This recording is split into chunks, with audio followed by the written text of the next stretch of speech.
आज के स्टोरी बहुत ही खास होने वाले हैं, तो इस स्टोरी को ध्यानपूर्वक जरूर सुने। तो चलो स्टार्ट करते हैं। ट्रेन के एसी कंपार्टमेंट में मेरे सामने की सीट पर बैठी लड़की ने मुझसे पूछा, हेलो, क्या आपके पास इस मोबाइल की सिम निकालने की पिन है? उसने अपने बैग से एक फ़ोन निकाला। वो नया सिम कार्ड उसमें डालना चाहती थी, लेकिन सिम स्लॉट खोलने के लिए पिन की ज़रूरत पड़ती है, जो उसके पास नहीं थी।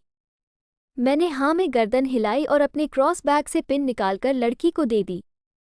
लड़की ने थैंक्स कहते हुए पिन ले ली और सिम डालकर पिन मुझे वापस कर दी। थोड़ी देर बाद वो फिर से इधर उधर ताकने लगी। मुझसे रहा नहीं गया। मैंने पूछ लिया, कोई परेशानी? वो बोली, सिम स्टार्ट नहीं हो रही है। मैंने मोबाइल मांगा, उसने दिया। मैंने उसे कहा कि सिम अभी एक्टिवेट नहीं हुई है, थोड़ी देर में हो जाएगी। एक्टिव होने के बाद आईडी वेरिफिकेशन होगा, उसके बाद आप इसे इस्तेमाल कर सकेंगी। लड़की ने पूछा, आईडी वेरिफिकेशन क्यों? मैंने कहा, आजकल सिम वेरिफिकेशन के बाद एक्टिव होती है। जिस नाम से ये सिम उठाई गई है उसका ब्यौरा पूछा जाएगा, बता देना। लड़की बुदबुदाई। ओह, मैंने दिलासा देते हुए कहा, इसमें कोई परेशानी की कोई बात नहीं। वो अपने एक हाथ से दूसरा हाथ दबाती रही, मानो किसी परेशानी में हो। मैंने फिर विनम्रता से कहा, आपको कहीं कॉल करना हो तो मेरा मोबाइल इस्तेमाल कर लीजिए। लड़की ने कहा, जी फिलहाल नहीं, थैंक्स। लेकिन ये सिम किस नाम से खरीदी गई है मुझे नहीं पता। मैंने कहा, एक बार एक्टिव होने दीजिए, जिसने आपको सिम दी है उसी के नाम की होगी। उसने कहा, ओके, कोशिश करते हैं। मैंने पूछा, आपका स्टेशन कहाँ है? लड़की ने कहा, दिल्ली। और आप? लड़की ने मुझसे पूछा। मैंने कहा, दिल्ली ही जा रहा हूँ, एक दिन का काम है। आप दिल्ली में रहती हैं या? लड़की बोली, नहीं नहीं, दिल्ली में कोई काम नहीं, ना ही मेरा घर है वहाँ। तो? मैंने उत्सुकतावश पूछा। वो बोली, दरअसल ये दूसरी ट्रेन है जिसमें आज मैं हूँ, और दिल्ली से तीसरी गाड़ी पकड़नी है, फिर हमेशा के लिए आज़ाद। आज़ाद? लेकिन किस तरह की कैद से? मुझे फिर जिज्ञासा हुई, किस कैद में थी ये कमसिन अलहड़ सी लड़की?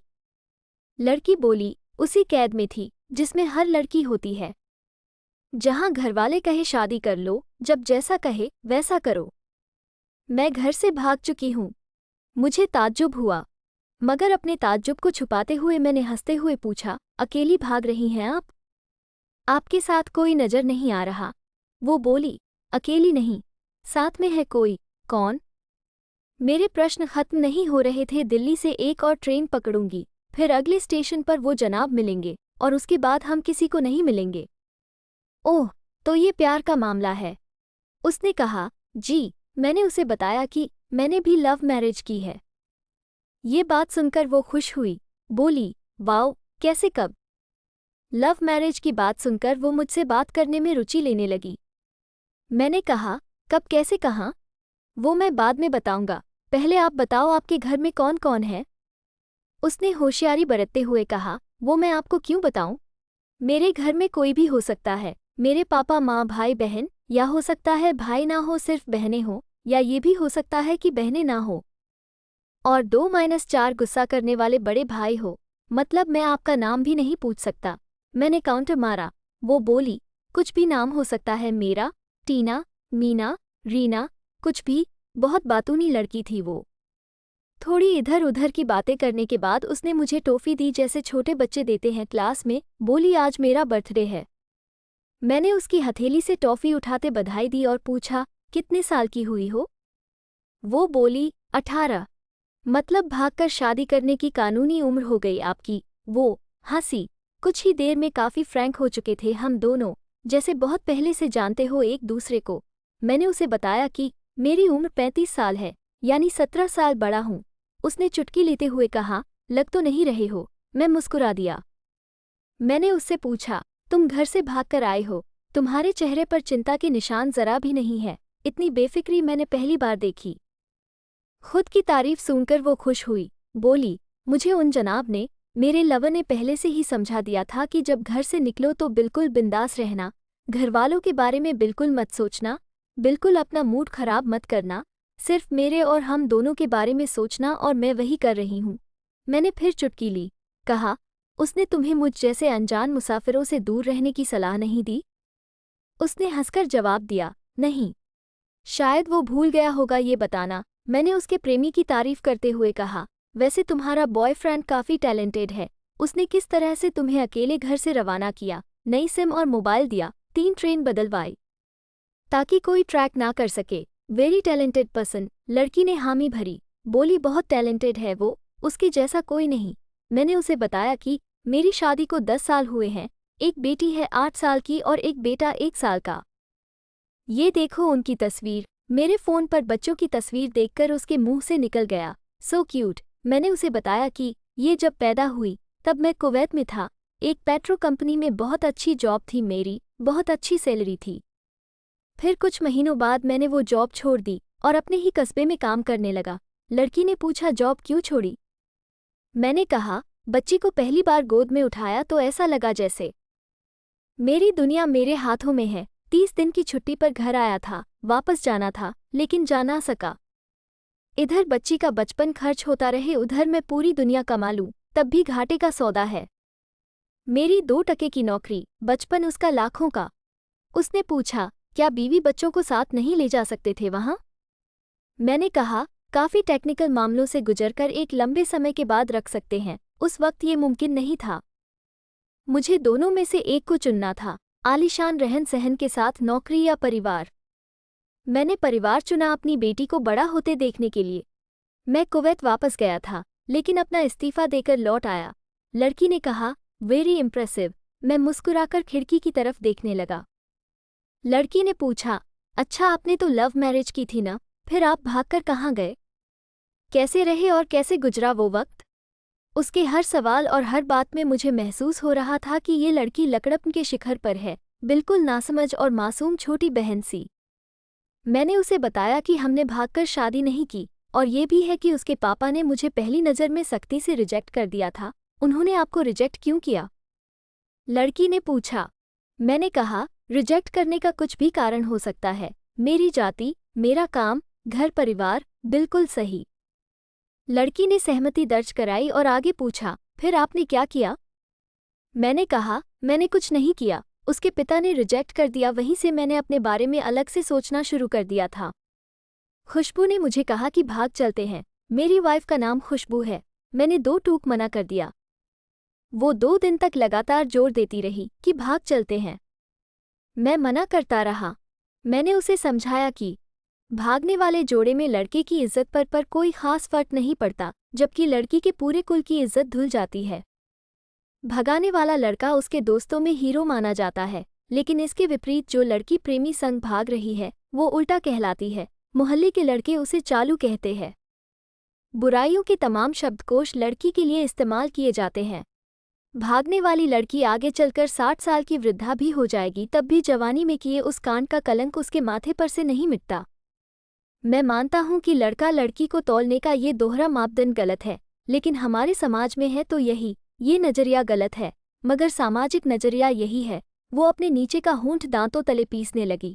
उसने पानी की बोतल का ढक्कन खोलकर एक घूंट पिया। मैंने कहा, अगर मैं उस दिन उसे भगा ले जाता तो उसकी माँ तो शायद कई दिनों तक पानी भी ना पीती, इसलिए मेरी हिम्मत ना हुई कि ऐसा काम करूं। मैं जिससे प्रेम करूं, उसके माँ बाप मेरे माँ बाप के समान ही है, चाहे शादी ना हो तो ना हो। कुछ पल के लिए वो सोच में पड़ गई, लेकिन मेरे बारे में और अधिक जानना चाहती थी। उसने पूछा, फिर आपकी शादी कैसे हुई? मैंने बताया कि खुशबू की सगाई कहीं और कर दी गई थी। धीरे धीरे सब कुछ नॉर्मल होने लगा था। खुशबू और उसके मंगेतर की बातें भी होने लगी थी फ़ोन पर, लेकिन जैसे जैसे शादी नज़दीक आने लगी, उन लोगों की डिमांड बढ़ने लगी। डिमांड मतलब? लड़की ने पूछा। डिमांड का एक ही मतलब होता है, दहेज की डिमांड। परिवार में सबको सोने से बने तोहफे दो, दूल्हे को लग्जरी कार चाहिए, सास और नंद को नेकलेस दो, वगैरह वगैरह। बोले, हमारे यहाँ रीत है। लड़का भी इस रीत की अदायगी का पक्षधर था। वो सगाई मैंने तुड़वा डाली, इसलिए नहीं कि सिर्फ मेरी शादी उससे हो जाए, बल्कि ऐसे लालची लोगों में खुशबू कभी खुश नहीं रह सकती थी, ना उसका परिवार। फिर किसी तरह घरवालों को समझा बुझाकर मैं फ्रंट पर आ गया और हमारी शादी हो गई। ये सब किस्मत की बात थी। लड़की बोली, चलो अच्छा हुआ आप मिल गए, वरना वो गलत लोगों में फंस जाती। मैंने कहा, ज़रूरी नहीं कि माता पिता का फैसला हमेशा सही हो, और ये भी ज़रूरी नहीं कि प्रेमी जोड़े की पसंद सही हो। दोनों में से कोई भी गलत या सही हो सकता है। काम की बात यहाँ ये है कि कौन ज्यादा वफादार है।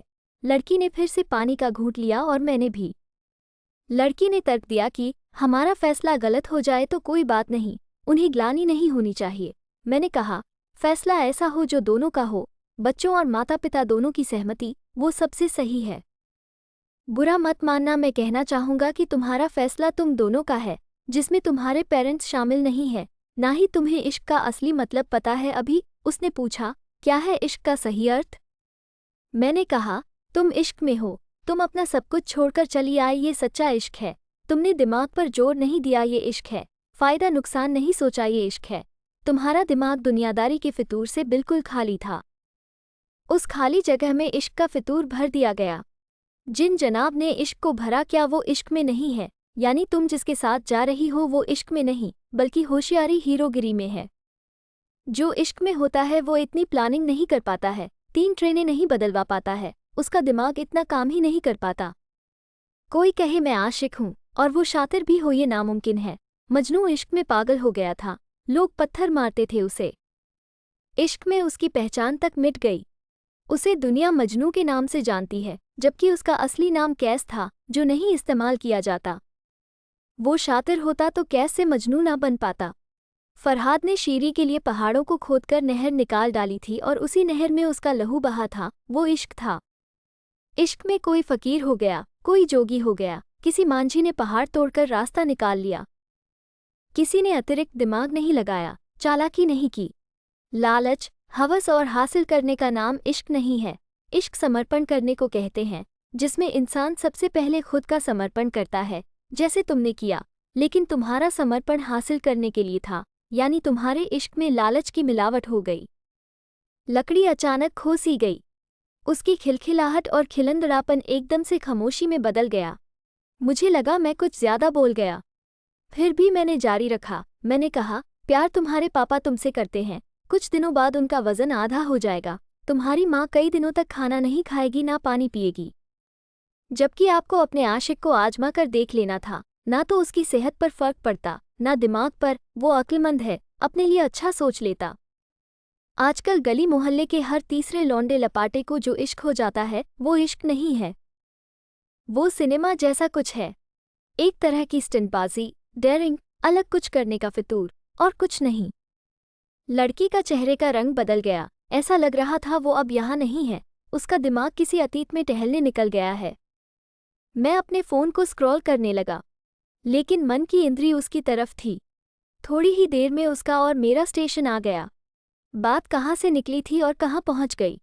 उसके मोबाइल पर मैसेज टोन बजी, देखा। सिम एक्टिवेट हो चुकी थी। उसने चुपचाप बैग में से आगे का टिकट निकाला और फाड़ दिया। मुझे कहा, एक कॉल करना है। मैंने मोबाइल दिया। उसने नंबर डायल करके कहा, सॉरी पापा, और सिस्क सिस्क कर रोने लगी। सामने से पिता भी फ़ोन पर बेटी को संभालने की कोशिश करने लगे। उसने कहा, पिताजी आप बिल्कुल चिंता मत कीजिए, मैं घर आ रही हूँ। दोनों तरफ से भावनाओं का सागर उमड़ पड़ा। हम ट्रेन से उतरे। उसने फिर से पिन मांगी, मैंने पिन दी। उसने मोबाइल से सिम निकालकर तोड़ दी और पिन मुझे वापस कर दिया। देश की सभी बेटियों को समर्पित ये मेरा दावा है, माता पिता से ज्यादा तुम्हें दुनिया में कोई प्यार नहीं करता। ये स्टोरी आपको कैसा लगा, कमेंट में ज़रूर बताना। अगर आपको अच्छा लगा तो मेरे चैनल को लाइक शेयर सब्सक्राइब ज़रूर करें। मिलते हैं नेक्स्ट वीडियो में, तब तक के लिए बाय।